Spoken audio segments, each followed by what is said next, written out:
आइल बा हमने के बाबा के छत्र छाया में बानी जा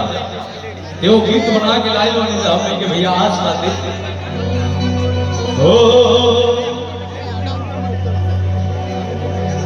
कि बीच में बाबा चारों से भीड़न बाबा हरिया ओके हाँ जो कि बाबा बीच में बाड़े और चारों तरफ से पहाड़ से घिरे बाड़े कि बीच में बाबा चारों से भीड़न बाबा हरिया तका कि रोहता से बा भैया रोहता से बा भैया